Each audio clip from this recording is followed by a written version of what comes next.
Salut à tous, j'espère que vous allez bien. Aujourd'hui on va parler du match à venir entre le Barça et Alaves. Ce jouera dimanche après-midi, dernier match avant la trêve. On y va, c'est parti.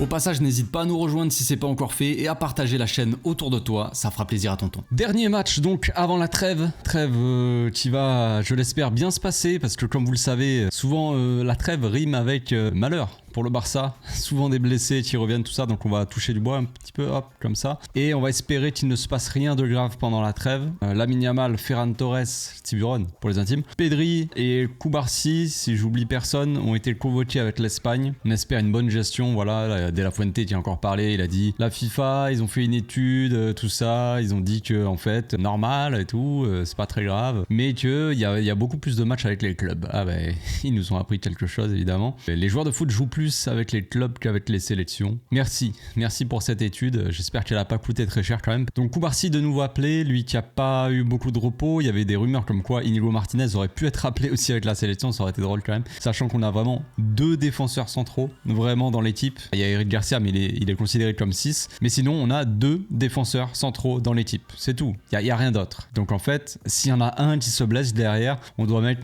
Dominguez titulaire. Ou alors Eric Garcia en défense, c'est une possibilité. Ou alors Koundé en défense et puis Hector Fort à droite, tout ça. Donc c'est pas ouf. C'est pas ouf. On va éviter le pire, hein, j'espère. Mais voilà, on n'y peut rien, c'est comme ça. On espère que ça va bien se passer tout simplement et puis on va croiser les doigts et voilà. Ça parlait aussi d'une possible convocation de Casado. Casado avait été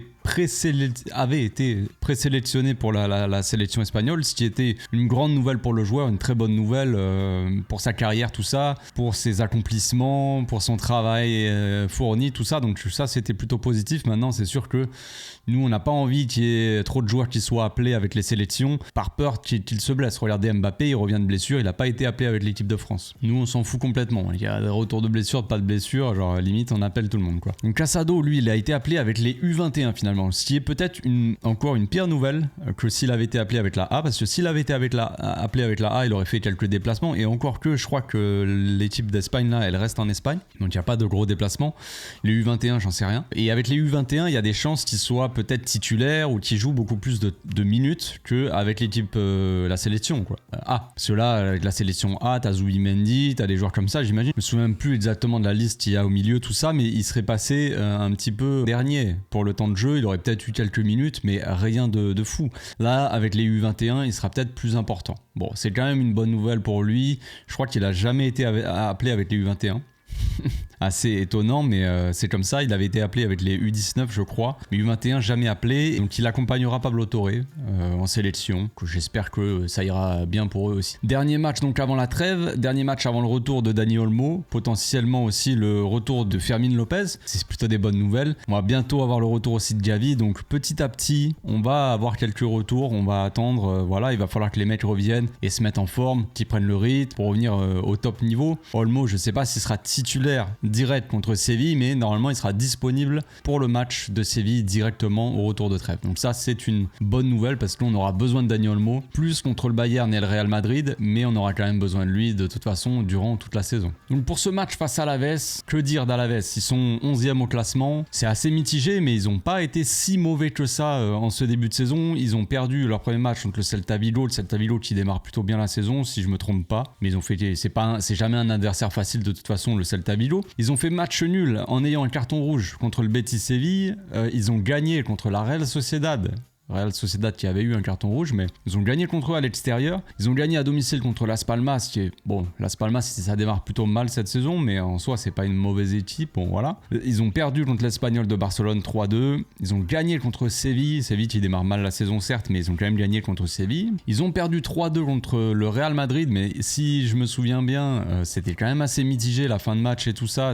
On n'était pas loin peut-être d'un match nul ou d'un truc comme ça, mais le match il y avait pas un si gros écart que ça. Et ils ont quand même perdu 2-0 contre Getafe qu'on a battu 1-0 il y a quelques jours ou quelques semaines, je sais plus exactement. Donc là tout de suite, comme ça on pourrait se dire Alaves, petite équipe, ça va être facile, mais je pense que ça va pas être si simple que ça, et je pense c'est typiquement le genre de match piège avant la trêve. On se déplace là-bas, on va jouer le match à 16h en plein soleil, là la visibilité elle est pas bonne, tu vois, il y aura un stade peut-être avec une ombre marquée, on sait déjà, on n'aime pas ces matchs là. On les aime pas ces matchs. C'est l'heure de la sieste, c'est l'heure des tapas ou plutôt de la sieste et on n'est jamais très fan de ce genre de match. Mais il va falloir le gagner parce que le Real est revenu à 1 point, enfin à 3 points, mais ils ont gagné 1 point. On avait 4 points d'avance sur le Real. On a perdu notre dernier match de Liga contre Osasuna. C'est remis en confiance contre les Young Boys de Berne, 5-0 à la maison. C'est positif. Maintenant en Liga, il faut remettre la marche en avant. On avait gagné, on avait fait 100% de victoire. On s'est bien fait fouetter contre Osasuna. Donc il va falloir remettre les pendules à l'heure, comme on dit, contre Alaves tout de suite ce week-end, quoi. Histoire de partir aussi en trêve, l'esprit tranquille. Donc la grande question de ce match-là, c'est aussi est-ce qu'il faut faire quelques rotations ou pas. Moi, je suis pas forcément pour. C'est le dernier match avant la trêve. On a eu quelques jours de repos là. On a joué notre match mardi. Là, on joue ce match-là dimanche. Ça nous laisse quand même pas mal de jours pour se reposer. Sachant que dans le dernier match contre les Young Boys, on s'est mis à l'aise très rapidement dans le match. L'équipe a levé le pied. Disons, en deuxième mi-temps, on a vu une équipe quand même qui s'est pas trop foulée pour aller chercher la victoire, qui a continué à être solide, mais ils n'ont pas poussé de fou pour mettre un 10-0 non plus. On n'est pas allé jusque-là. On a sorti Lamine Yamal et si je me trompe pas, Lewandowski et même d'autres assez tôt dans le match, autour de la 60e. Certains joueurs ont pu se reposer. Ça fait plaisir. Est-ce qu'il faut faire reposer Iñigo Martinez? On ne sait pas. Bon, il va y avoir la trêve et lui, il n'est pas convoqué du coup, donc il va pouvoir se reposer un petit peu, faire des soins. Mais il est sorti contre les Young Boys avec une douleur peut-être au dos ou quelque chose comme ça. Il avait l'air de montrer sa hanche ou son dos sur le banc, donc je ne sais pas si vraiment il est blessé, s'il a pu travailler normalement à l'entraînement cette semaine ou pas. Mais comme je l'ai dit, on ne peut pas se permettre de perdre des défenseurs. On ne peut pas vraiment se permettre de perdre qui que ce soit en soi de plus. On a déjà la moitié de l'effectif qui est blessé. S'il vous plaît, laissez-nous quelques joueurs. Donc, mis à part la question sur la titularisation de Iñigo Martinez, est-ce qu'il faut le faire jouer? Je n'ai pas l'info savoir s'il est à 100% ou pas, donc je vous donnerai mon 11 comme si tout allait bien, on va dire, mais je n'en sais rien. Il faudra faire attention à ça, il faudra suivre le joueur. Il y a aussi une info qui est sortie par rapport à Hector Fort, comme quoi le coach fait de plus en plus, alors ça c'est l'info qui est sortie, je sais pas si elle a été mal traduite ou quoi, mais c'est assez drôle je trouve. Flick fait de plus en plus confiance en Hector Fort. Après ses performances, il a totalement confiance en lui. Donc il fait de plus en plus confiance aux joueurs, petit à petit, mais il a totalement confiance en joueur. Donc est-ce qu'il a totalement confiance ou est-ce qu'il a petit à petit confiance en lui? Je ne sais pas. Donc c'est entre le petit à petit et le totalement confiance, mais en tout cas Hector Fort, il a fait une bonne rentrée la dernière fois. Il a montré qu'il pouvait avoir quelques minutes et être solide dans un match aussi, parce que moi je l'ai trouvé plutôt son entrée assez positive, avec ballon et même sans ballon assez agressif dans le pressing. Comme je l'ai dit la dernière fois, défensivement, il n'est pas aussi serein, aussi sûr qu'un joueur comme Koundé, c'est normal, mais il a été dans l'intention, il a été assez agressif. Il a osé presser haut, ce que demande Flick. On a dit, hein, on a beaucoup parlé de l'alignement de la défense, très haute la ligne défensive sur le terrain. Des latéraux qui vont presser, souvent qui vont agresser le latéral adverse, enfin agresser de manière positive évidemment, mais qui vont le presser avec agressivité. Ils restent pas dans leur camp à attendre comme ça que non. C'est pour les sorties de balles, pour empêcher les sorties de balles adverses. Le latéral va souvent presser, sort de sa défense pour aller presser très très haut. Donc ça, il a été plutôt à l'aise pour le faire. Il l'a fait de manière très agressive. Tout ça, il a fait quelques petites fautes, mais voilà, il s'est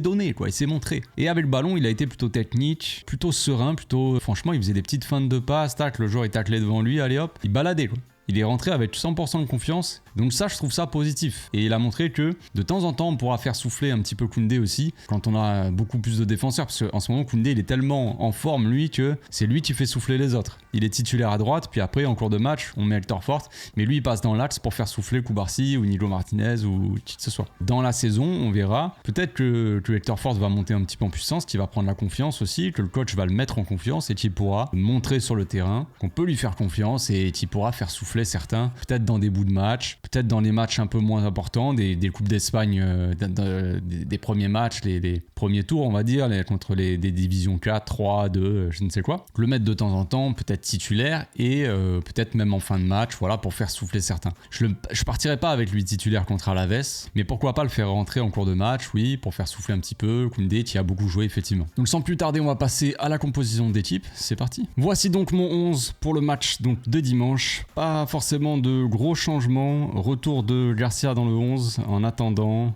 Voilà, pas de Frenkie de Jong d'entrée titulaire, ça me paraît un peu tôt. On a vu son entrée la dernière fois, on a vu qu'il était pas du tout prêt physiquement à jouer directement. Franchement, il a fait une entrée correcte sans plus, mais c'est histoire de gambader un petit peu. Mais on sent qu'il est en manque de rythme, vraiment en manque de rythme. Pour le coup, Ansu Fati m'a paru un petit peu plus en rythme. Donc pourquoi pas le faire encore une fois, faire une bonne rentrée genre encore jouer 30 minutes, puis après on verra s'il peut être titulaire par exemple contre Séville, ou tu vois, monter un petit peu en puissance comme ça petit à petit. Pourquoi pas, on sait qu'on a le retour contre Séville de Olmo aussi, donc on pourrait très bien mettre Olmo dans un premier temps, après mettre Rafinha au milieu, mettre un peu Ansu Fati, ou alors faire des petites rotations comme ça, c'est une possibilité. On a vu que Rafinha au milieu, même si c'est pas mon option favorite, on a vu que ça se passait plutôt très bien, on a vu contre les Young Boys, Rafinha était très bon, dans une position très axiale, mais qui se balade un petit peu partout. Donc c'était pas mal. Voilà, donc retour de Garcia donc en 6, c'est histoire de mettre un milieu de terrain, hein, d'avoir un milieu qui va être assez agressif, Garcia qui va être plutôt défensif, on le sait. Casado, Pedri qui vont faire le jeu. Voilà, c'est pas des joueurs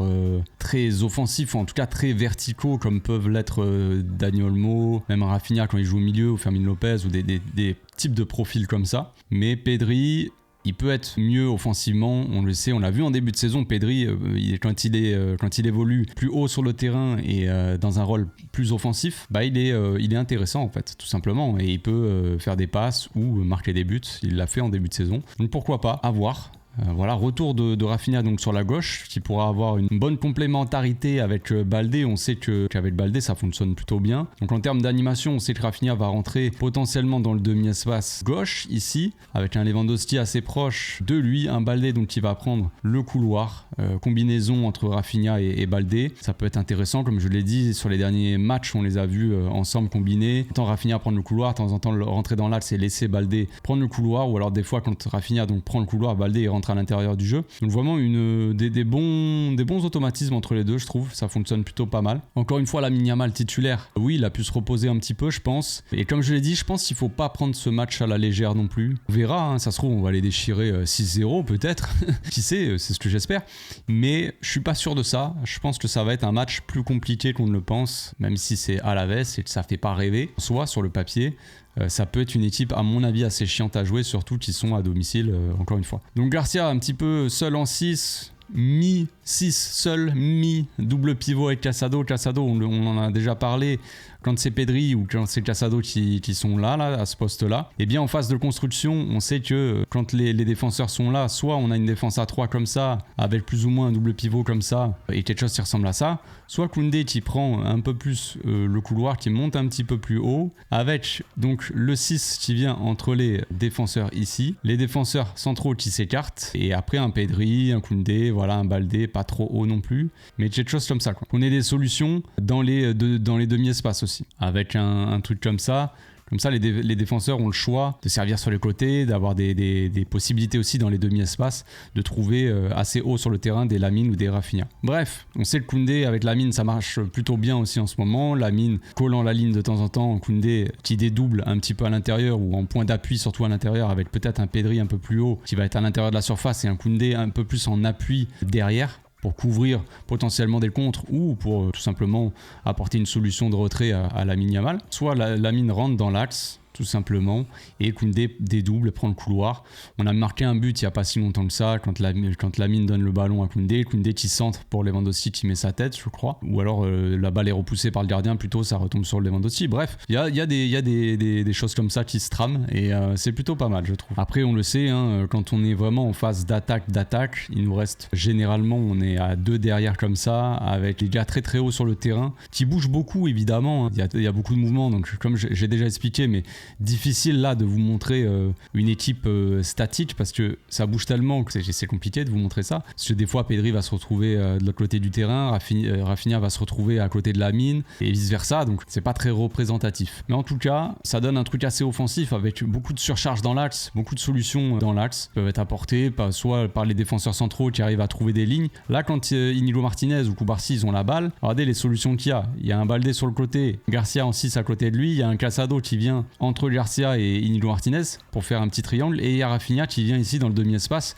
chercher un petit peu plus haut. Donc Inigo, il a la possibilité, soit il fait une passe à Baldé, soit il fait une passe à Rafinha, soit il fait une passe à Casado, soit il fait une passe à Garcia, soit il fait une passe à Cubarsí, soit il fait une passe même à Pedri. Ce qu'on avait vu il y a pas si longtemps dans une analyse aussi, c'était que justement il y avait des solutions apportées comme ça à Inigo, et Inigo il va trouver Pablo Torre qui est au milieu au milieu de plein de joueurs de je sais plus quelle équipe, peut-être c'était Osasuna, mais il avait un grand espace devant lui. Ouais, c'était Osasuna je crois. Il était un peu seul au milieu de tout ça, et justement Inigo qui s'avance et qui arrive à trouver cette diagonale là plein axe à l'intérieur du jeu comme ça pour le milieu intérieur droit quoi. Donc vraiment dans cette configuration là on a quand même beaucoup de solutions de passe, et voilà, tout simplement j'ai rien à rajouter. Voilà, c'est tout pour ce petit 11. Je sais pas ce que vous en pensez. Moi je fais pas de rotation, j'ai envie d'aller chercher la victoire là. On en a parlé tout à l'heure, le Real est revenu un petit peu après notre défaite contre Osasuna. Ils ont fait match nul contre l'Atlético Madrid, leur joie n'a pas duré très longtemps, mais ils sont revenus à 3 points. La Liga va être longue, la course au titre elle va être serrée jusqu'au bout, on le sait. Il faut gratter un maximum de points quand on peut, et il faut aller chercher cette victoire contre Alaves tout simplement. Au retour de trêve, on a un match contre Séville qui sera pas forcément facile, même si je crois que c'est à domicile, donc ça devrait être un peu plus sympa, parce que Séville on sait qu'il y a une grosse ambiance là-bas, que c'est un peu tendu. Chez nous ça sera forcément mieux, mais après on a un gros enchaînement. On enchaîne Séville, Bayern,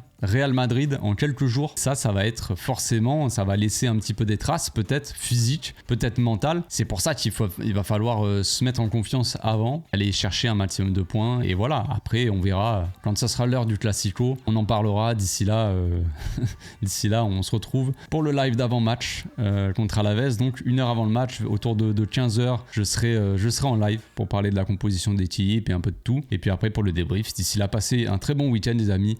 À dimanche. Ciao.